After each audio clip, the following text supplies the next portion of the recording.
सब लोगों को जो है बीजेपी ने जो है एक अफीम चटा रखी है धर्म की।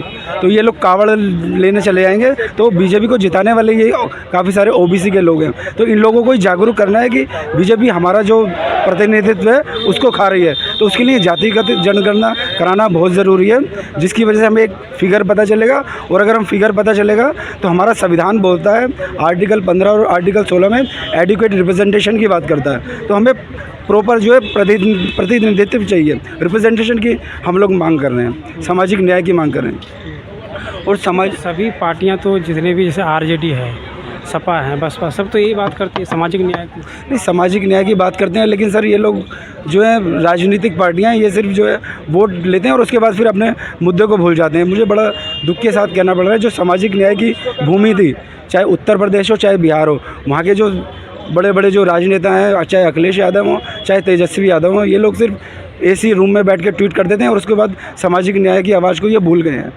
ये लोग अब जो है ब्राह्मणवाद की पूजा करने लगे हैं।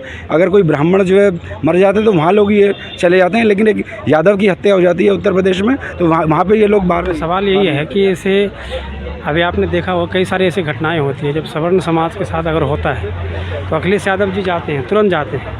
लेकिन वही कहीं ओबीसी समाज, किसी दलित समाज के साथ कोई घटनाएं होती है तो ट्वीट भी नहीं करते। सर ऐसा है कि ये जो राजनीतिक पार्टियां ना, जो ओबीसी की सो कॉल्ड ओबीसी की जो राजनीतिक पार्टियां हैं, चाहे वो राष्ट्रीय जनता दल हो चाहे वो समाजवादी पार्टी हो, अखिलेश यादव, ये लोग तो ओबीसी को अपना बपोती मान के बैठे हैं कि हम लोग इसको चाहे केयर करें या ना करें, इनका ओबीसी का तो हमें वोट मिलेगा। तो इनकी नज़र जो 5% ब्राह्मण वोट पे, लेकिन ओबीसी के जो इतनी वोट है, 60% ओबीसी का रिप्रेजेंटेशन है पूरे देश में, ओबीसी को ये इग्नोर कर रहे हैं। इनको बहुत जल्दी समझना होगा कि ओबीसी को बपोती ना समझें।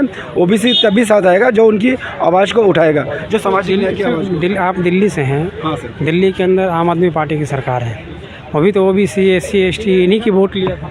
नहीं, उन्होंने भी इसका लिया था और वो भी जो है सामाजिक न्याय की बात नहीं कर रहे हैं। आप दिल्ली के बाद मैं आपको बताता हूँ, आम आदमी पार्टी में लगभग जो है 11 एमएलए ओबीसी समाज से आते हैं और 12 या 13 एमएलए जो एससी एसटी से आते हैं, बट बहुजन समाज की आवाज़ कोई नहीं उठाता है। सिर्फ उनके एक जो सामाजिक मंत्री हैं राजेंद्र पाल गौतम, सिर्फ वही सामाजिक न्याय की बात करते हैं, बाकी कोई नहीं करते हैं। तो सामाजिक न्याय की आवाज़ नहीं उठा रहे हैं वो लोग भी, उनके भी खिलाफ हूँ मैं, ये भी उनके लिए। आम आदमी पार्टी केजरीवाल जी तो मंच पे कहते हैं कि हम अम्बेडकर को पढ़ाते हैं दिल्ली के अंदर। सर वो सिर्फ कहते हैं, सामाजिक न्याय की आवाज़ वो कहना एक अलग चीज़ है और ज़मीन पे उतर के काम करना एक अलग चीज़ है।